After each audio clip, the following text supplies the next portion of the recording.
In the morning, I obeyed Holmes's injunctions to the letter. A hansom was procured with such precaution as would prevent its being one which was placed ready for us, and I drove immediately after breakfast to the Lowther Arcade, through which I hurried at the top of my speed. A brougham was waiting with a very massive driver, wrapped in a dark cloak, who, the instant that I had stepped in, whipped up the horse and rattled off to Victoria Station. On my alighting there, he turned the carriage and dashed away again without so much as a look in my direction. So far, all had gone admirably. My luggage was waiting for me, and I had no difficulty in finding the carriage which Holmes had indicated, the less so as it was the only one in the train which was marked engaged. My only source of anxiety now was the non-appearance of Holmes.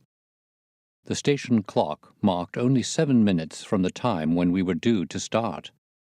In vain I searched among the groups of travellers and leave-takers for the lithe figure of my friend. There was no sign of him.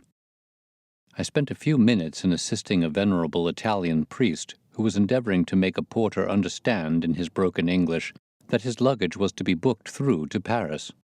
Then, having taken another look round, I returned to my carriage, where I found that the porter, in spite of the ticket, had given me my decrepit Italian friend as a travelling companion. It was useless for me to explain to him that his presence was an intrusion, for my Italian was even more limited than his English. So I shrugged my shoulders resignedly and continued to look out anxiously for my friend. A chill of fear had come over me, as I thought that his absence might mean that some blow had fallen during the night. Already the doors had all been shut and the whistle blown, when, "My dear Watson," said a voice, "you have not even condescended to say good morning." I turned in uncontrollable astonishment. The aged ecclesiastic had turned his face towards me. For an instant the wrinkles were smoothed away, the nose drew away from the chin, the lower lip ceased to protrude, and the mouth to mumble. The dull eyes regained their fire, the drooping figure expanded. The next, the whole frame collapsed again, and Holmes had gone as quickly as he had come. "Good heavens!" I cried. "How you startled me!" "Every precaution is still necessary," he whispered. "I have reason to think that they are hot upon our trail. Ah, there is Moriarty himself." The train had already begun to move as Holmes spoke. Glancing back, I saw a tall man pushing his way furiously through the crowd and waving his hand as if he desired to have the train stopped. It was too late, however, for we were rapidly gathering momentum, and an instant later had shot clear of the station. "With all our precautions, you see that we have cut it rather fine," said Holmes, laughing. He rose, and throwing off the black cassock and hat which had formed his disguise, he packed them away in a handbag. "Have you seen the morning paper, Watson?" "No." "You haven't seen about Baker Street, then?" "Baker Street?" "They set fire to our rooms last night. No great harm was done." "Good heavens, Holmes! This is intolerable." "They must have lost my track completely after their bludgeon man was arrested. Otherwise they could not have imagined that I had returned to my rooms. They have evidently taken the precaution of watching you, however, and that is what has brought Moriarty to Victoria. You could not have made any slip in coming?" "I did exactly what you advised." "Did you find your brougham?" "Yes, it was waiting." "Did you recognize your coachman?" "No." "It was my brother, Mycroft. It is an advantage to get about in such a case without taking a mercenary into your confidence. But we must plan what we are to do about Moriarty now." "As this is an express, and as the boat runs in connection with it, I should think we have shaken him off very effectively." "My dear Watson, you evidently did not realize my meaning when I said that this man may be taken as being quite on the same intellectual plane as myself. You do not imagine that if I were the pursuer, I should allow myself to be baffled by so slight an obstacle? Why then should you think so meanly of him?" "What will he do?" "What I should do?" "What would you do then?" "Engage a special." "But it must be late." "By no means. This train stops at Canterbury, and there is always at least a quarter of an hour's delay at the boat. He will catch us there." "One would think that we were the criminals. Let us have him arrested on his arrival." It would be to ruin the work of 3 months. We should get the big fish, but the smaller would dart right and left out of the net. On Monday we should have them all. No, an arrest is inadmissible. What then? We shall get out at Canterbury. And then? Well, then we must make a cross-country journey to Newhaven, and so over to Dieppe. Moriarty will again do what I should do. He will get on to Paris, mark down our luggage, and wait for 2 days at the depot. In the meantime, we shall treat ourselves to a couple of carpet bags, encourage the manufactures of the countries through which we travel, and make our way at our leisure into Switzerland via Luxembourg and Basel. At Canterbury, therefore, we alighted, only to find that we should have to wait an hour before we could get a train to Newhaven. I was still looking rather ruefully after the rapidly disappearing luggage van which contained my wardrobe, when Holmes pulled my sleeve and pointed up the line. "Already, you see," said he. Far away from among the Kentish woods there rose a thin spray of smoke. A minute later a carriage and engine could be seen flying along the open curve which leads to the station. We had hardly time to take our place behind a pile of luggage when it passed with a rattle and a roar, beating a blast of hot air into our faces. "There he goes," said Holmes as we watched the carriage swing and rock over the points. "There are limits, you see, to our friend's intelligence. It would have been a coup de maître had he deduced what I would deduce and acted accordingly." "And what would he have done had he overtaken us?" "There cannot be the least doubt that he would have made a murderous attack upon me. It is, however, a game at which two may play. The question now is whether we should take a premature lunch here or run our chance of starving before we reach the buffet at Newhaven." We made our way to Brussels that night and spent 2 days there, moving on upon the 3rd day as far as Strasbourg. On the Monday morning Holmes had telegraphed to the London police, and in the evening we found a reply waiting for us at our hotel. Holmes tore it open, and then, with a bitter curse, hurled it into the grate. "I might have known it," he groaned. "He has escaped." "Moriarty?" "They have secured the whole gang with the exception of him. He has given them the slip. Of course, when I had left the country there was no one to cope with him, but I did think that I had put the game in their hands. I think that you had better return to England, Watson." "Why?" "Because you will find me a dangerous companion now. This man's occupation is gone. He is lost if he returns to London. If I read his character right, he will devote his whole energies to revenging himself upon me. He said as much in our short interview, and I fancy that he meant it. I should certainly recommend you to return to your practice."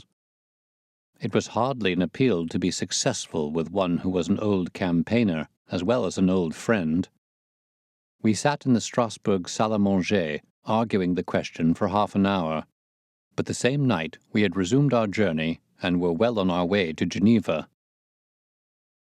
For a charming week we wandered up the valley of the Rhone, and then, branching off at Leuk, we made our way over the Gemmi Pass, still deep in snow, and so by way of Interlaken to Meiringen.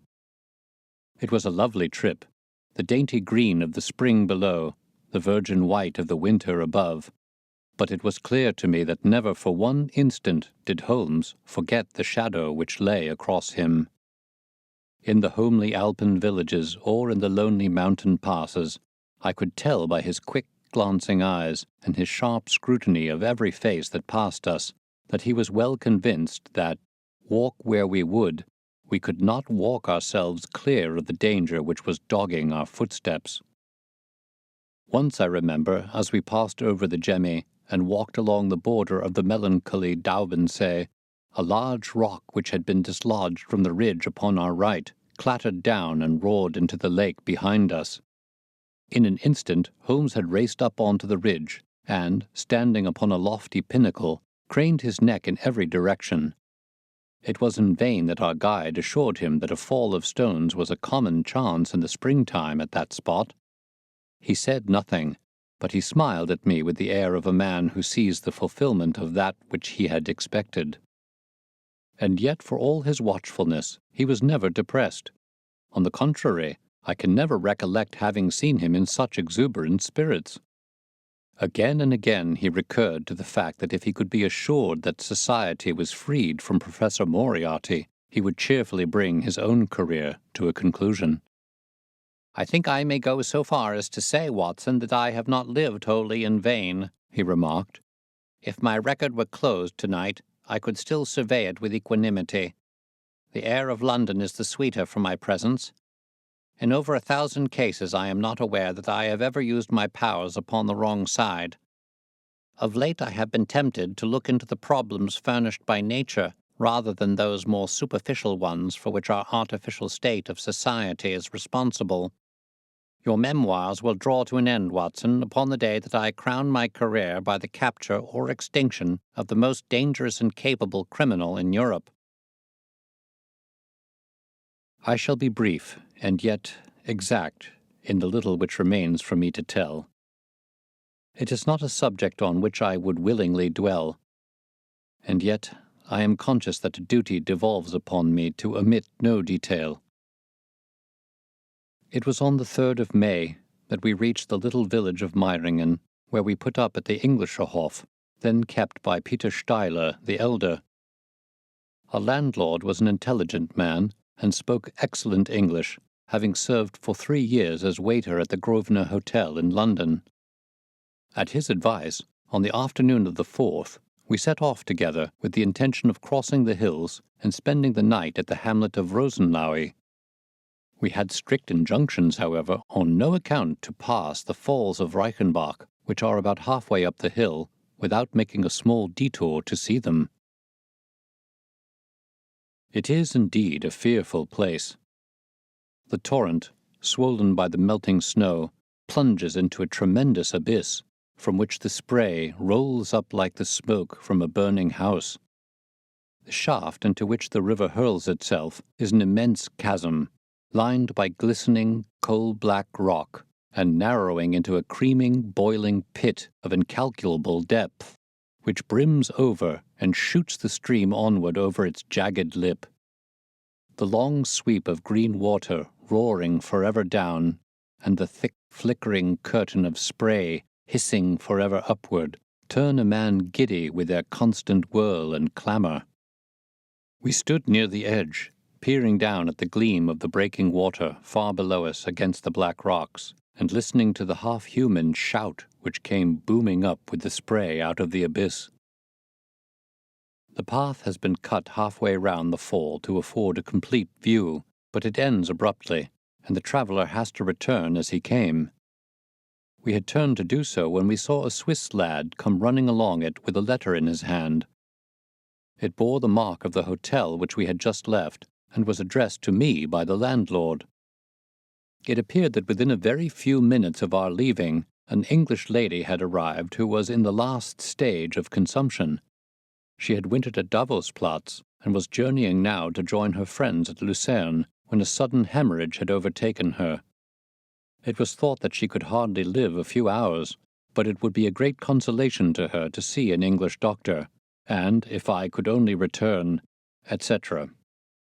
The good Steiler assured me in a postscript that he would himself look upon my compliance as a very great favor, since the lady absolutely refused to see a Swiss physician, and he could not but feel that he was incurring a great responsibility. The appeal was one which could not be ignored. It was impossible to refuse the request of a fellow countrywoman dying in a strange land, yet I had my scruples about leaving Holmes. It was finally agreed, however, that he should retain the young Swiss messenger with him as guide and companion, while I returned to Meiringen. My friend would stay some little time at the fall, he said, and would then walk slowly over the hill to Rosenlaui, where I was to rejoin him in the evening. As I turned away, I saw Holmes, with his back against a rock and his arms folded, gazing down at the rush of the waters. It was the last that I was ever destined to see of him in this world. When I was near the bottom of the descent, I looked back. It was impossible, from that position, to see the fall, but I could see the curving path which winds over the shoulder of the hill and leads to it. Along this a man was, I remember, walking very rapidly. I could see his black figure clearly outlined against the green behind him. I noted him and the energy with which he walked, but he passed from my mind again as I hurried on upon my errand. It may have been a little over an hour before I reached Meiringen. Old Steiler was standing at the porch of his hotel. "Well," said I as I came hurrying up, "I trust that she is no worse." A look of surprise passed over his face, and at the first quiver of his eyebrows my heart turned to lead in my breast. "You did not write this?" I said, pulling the letter from my pocket. "There is no sick Englishwoman in the hotel?" "Certainly not," he cried, "but it has the hotel mark upon it. Ah, it must have been written by that tall Englishman who came in after you had gone. He said—" But I waited for none of the landlord's explanations. In a tingle of fear I was already running down the village street and making for the path which I had so lately descended. It had taken me an hour to come down. For all my efforts, 2 more had passed before I found myself at the fall of Reichenbach once more. There was Holmes's alpenstock, still leaning against the rock by which I had left him. But there was no sign of him, and it was in vain that I shouted. My only answer was my own voice reverberating in a rolling echo from the cliffs around me. It was the sight of that alpenstock which turned me cold and sick. He had not gone to Rosenlaui then. He had remained on that 3-foot path, with sheer wall on one side and sheer drop on the other, until his enemy had overtaken him. The young Swiss had gone too. He had probably been in the pay of Moriarty, and had left the 2 men together. And then what had happened? Who was to tell us what had happened then? I stood for a minute or two to collect myself, for I was dazed with the horror of the thing. Then I began to think of Holmes's own methods, and to try to practice them in reading this tragedy. It was, alas, only too easy to do. During our conversation we had not gone to the end of the path, and the alpenstock marked the place where we had stood.